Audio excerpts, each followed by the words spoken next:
Bonjour et bienvenue sur la chaîne Astrosphère. J'espère que vous allez bien et que les messages des étoiles tels que je vous les délivre sur cette chaîne vous aident à avancer sur votre chemin, vous aident à devenir de plus en plus conscient des défis qui vous sont proposés et à trouver des informations qui vous permettent de mieux y répondre. Alors, je vous propose aujourd'hui l'interprétation du ciel de la nouvelle lune du 26 décembre qui se produit en même temps qu'une éclipse annulaire de soleil dans le signe du Capricorne. Et donc je vais vous délivrer les principales prévisions et voir comment ces énergies vont agir sur les 12 signes du zodiaque. Alors bien évidemment, je le répète à chaque fois, ces prévisions sont générales, concernent toutes les personnes qui sont nées sous le même signe et qui ont le même ascendant. Et rien ne vaut bien sûr l'étude de son propre thème natal pour avoir des informations plus précises, plus détaillées, plus adaptées à la personne que vous êtes. Alors surtout, ne retenez que ce qui vous parle, ce qui résonne en vous et correspond à ce que vous vivez.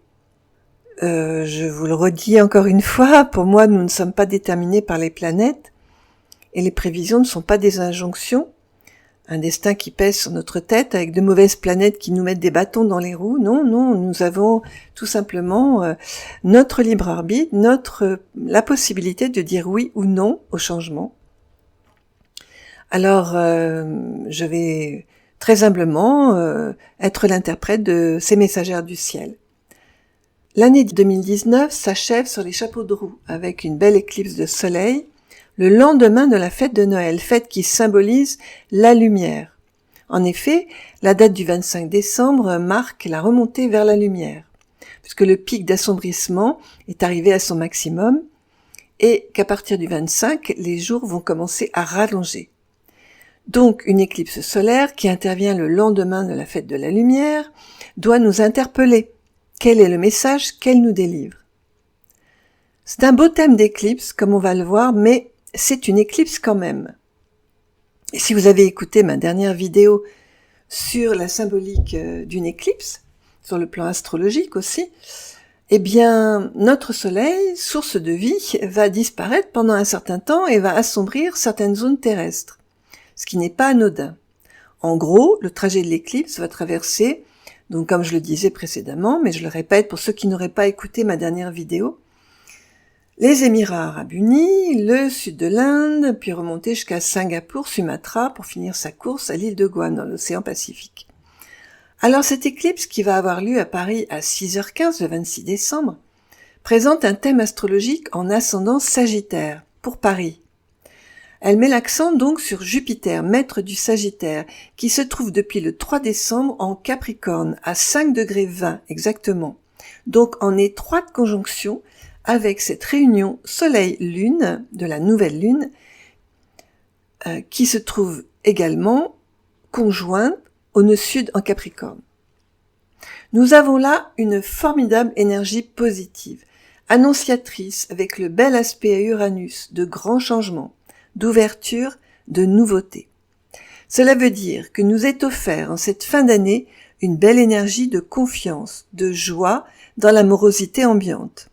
Comme si on avait l'opportunité d'aller vers des changements heureux, comme un cadeau de Noël qui nous est donné, si bien sûr on sait saisir la signification et les défis qui sont à relever par cette éclipse de soleil.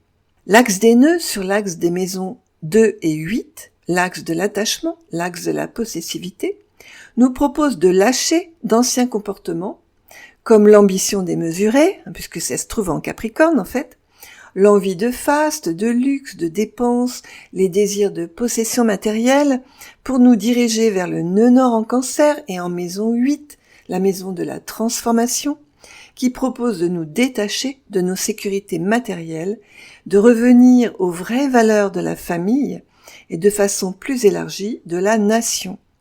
Le Cancer, effectivement, porte dans ses mots-clés la famille, mais aussi la famille élargie qui est la nation, le pays. Quand je parle de famille, cela va de notre famille terrestre à notre famille d'âme et notre famille céleste. Il nous faut développer la foi en nous-mêmes, en l'autre, en l'humain et en la vie.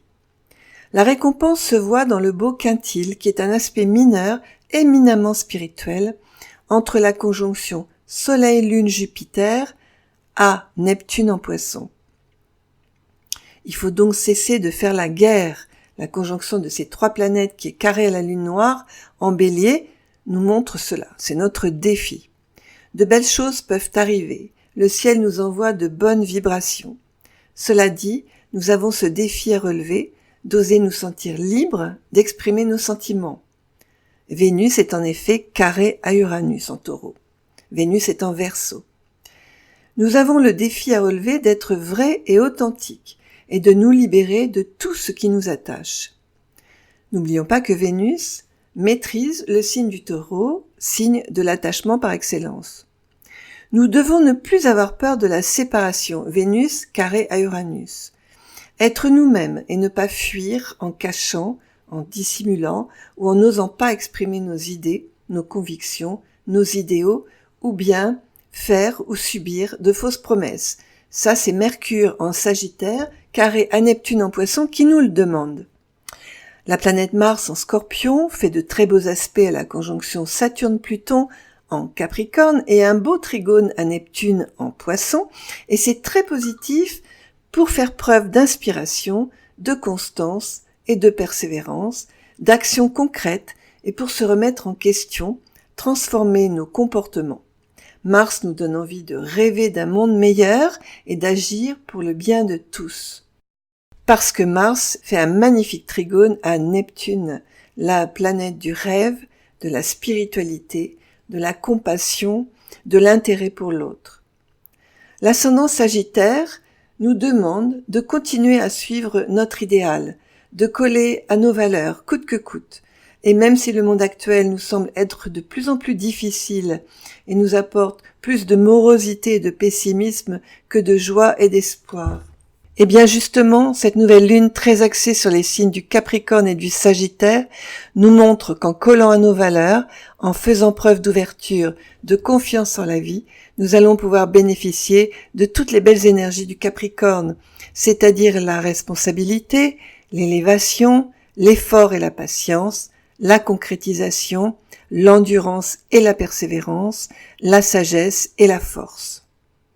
Alors pour vous, premier décan des signes de terre et d'eau, à savoir les taureaux, les vierges, les capricornes, les scorpions et les poissons, tout va bien. Vous êtes merveilleusement aidés par les énergies planétaires. Laissez-vous porter par le changement que propose Uranus et récoltez ce que vous avez semé l'an dernier. Jupiter vous apporte de la chance, des opportunités et du bien-être. Pour les 3e décans de ces signes, donc je répète, Taureau, Vierge, Capricorne, Scorpion et Poisson, vous avez de l'aide pour transformer vos vies, laisser disparaître tout ce qui ne vous convient pas ou tout ce qui ne vous convient plus, tourner des pages pour repartir sur du nouveau et du meilleur. Alors je fais un petit aparté pour les natifs du Cancer, le signe opposé au Capricorne. Vous êtes nombreux à sentir une amélioration de votre vie depuis que la conjonction Saturne-Pluton est bien aspectée à Neptune et à Mars. D'autres, par contre, sentent toujours des obstacles, des freins, des épreuves. Si c'est encore le cas, sachez que la conjonction Saturne-Pluton vous demande, comme je l'ai déjà dit de nombreuses fois dans mes vidéos, de transformer radicalement tout ce à quoi vous vous raccrochez, c'est-à-dire ce que représente Saturne. Alors, votre sentiment d'obligation, de devoir, votre sens peut-être un peu trop élevé de la responsabilité, vos rigidités, qu'elles soient mentales ou comportementales. C'est le moment, durant cette nouvelle lune et surtout cette éclipse, de laisser disparaître ce qui vous sécurise extérieurement, mais vous emprisonne aussi. Pas facile comme défi, mais très évolutif si vous vous laissez conduire par votre intuition et votre inspiration, parce que vous y êtes aidé par le trigone à Neptune, pour poser des actes. Car maintenant, vous êtes aidé par la planète aussi Mars en Scorpion jusqu'au 4 janvier pour choisir, pour décider et agir en tenant compte de votre ressenti, de votre feeling, de votre intuition. grâce au trigone, je le répète, Mars-Neptune, qui est très positif pour vous. Alors maintenant, pour les Verseaux du premier décan, Vénus, qui est entrée dans votre signe depuis le 21 décembre, vous apporte de la douceur, mais vous confronte au défi de maîtriser vos sentiments, car le carré à Uranus peut vous rendre nerveux et tranchant, emporté et cassant.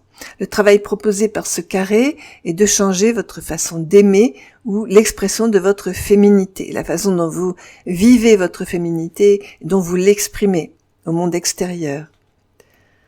L'énergie de Vénus en Verseau impacte également les natifs du Bélier, des Gémeaux, du Lion, de la Balance et du Sagittaire, surtout ceux du premier décan, et vous pouvez vous précipiter dans les sentiments, être plus sensible, plus réactif aussi. Vous pouvez aussi tomber amoureux. Il vous faut cependant faire preuve de constance, de prudence, car Uranus en carré peut rendre votre vie sentimentale, affective et amoureuse plus difficile par peur de perdre votre liberté. Mercure, dans le signe du Sagittaire et dans le 3e décan, continue à poser quelques problèmes de discernement car il est carré à Neptune. Alors vous, les Sagittaires, y êtes particulièrement concernés, ainsi que les Poissons, Gémeaux et Vierges du 3e décan. Et vous pouvez sentir son effet, en vous sentant un peu dépressif, l'effet de ce carré Mercure-Neptune, qui peut apporter un peu de dépression, de l'hésitation. Vous pouvez vous sentir influençable, un peu perdu, ne sachant plus trop où vous diriger. Ce carré Mercure-Neptune vous demande donc d'être très objectif, de garder les pieds sur terre, de faire preuve de discernement, de rationalité, de bon sens. Sinon, le risque, c'est de partir dans l'illusion, dans l'idéalisation, dans le rêve, et de prendre des vessies pour des lanternes. Alors ce sont les deux gros défis de cette nouvelle lune éclipse pour cette fin d'année 2019. Elle nous concerne tous plus ou moins, bien évidemment, mais c'est important, concernant notre pays, de nous confronter au fait de rester dans la réalité, de penser et agir en tenant compte des autres. Neptune est la planète de l'humanisme et de l'universalité, ne l'oublions pas. Elle propose de donner sans attendre en retour, de ne pas fuir, de travailler la communication et l'écoute empathique, d'éviter les emballements, les réactions émotionnelles, intempestives, avec le carré de Vénus à Uranus.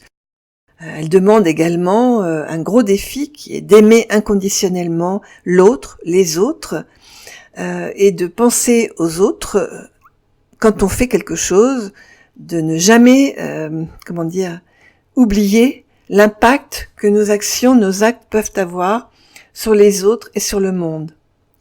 En dehors de cela, les belles énergies positives de cette nouvelle lune nous promettent de trouver les solutions pour nous sentir plus libres, plus en accord avec nous-mêmes, de poser des actes concrets qui viennent du cœur. Alors mon conseil pour cette nouvelle lune éclipse, profitez des 2 ou 3 jours avant et après la nouvelle lune, mais surtout le 26, pour vous intérioriser et faire le bilan de votre année. Posez-vous les questions suivantes. Que vous a-t-elle apporté de positif cette année ? Qu'avez-vous vécu spécifiquement au moment de l'éclipse du mois de juillet, qui se trouvait sur cet axe Cancer-Capricorne ? Qu'est-ce qui s'est passé dans votre vie ? Comment avez-vous réagi ? Où en êtes-vous maintenant ? Quelles leçons avez-vous tirées ? Quelles sont les situations difficiles auxquelles vous avez été confrontés et que vous ont-elles appris sur vous-même ? Que pensez-vous devoir modifier dans vos comportements pour être plus en accord avec vous-même et les autres ? Qu'avez-vous réussi à dépasser concernant votre personnalité, vos comportements ? Après cela, vous pouvez vous demander quels sont vos besoins dans les différents secteurs de votre vie, en famille, au travail, en amour, dans vos loisirs, et demandez-vous s'ils sont comblés. S'ils sont peu ou pas du tout comblés, décidez d'actions à mettre en place pour respecter davantage vos besoins fondamentaux et fixez-vous des objectifs et un planning pour 2020. Voilà, c'est un peu faire un bilan de cette année 2019, surtout des 6 derniers mois, et puis de repartir en 2020 avec de bonnes résolutions, tout un planning de ce que vous aimeriez développer, régler, transformer, dépasser dans votre vie. parce qu'en 2020, les énergies très puissantes vont vous aider pour cela. Je vous remercie, je vous souhaite de merveilleuses fêtes de fin d'année. Finissez bien cette année 2019. N'hésitez pas à liker, à vous abonner, à m'envoyer vos suggestions. À tout bientôt, en 2020. Au revoir.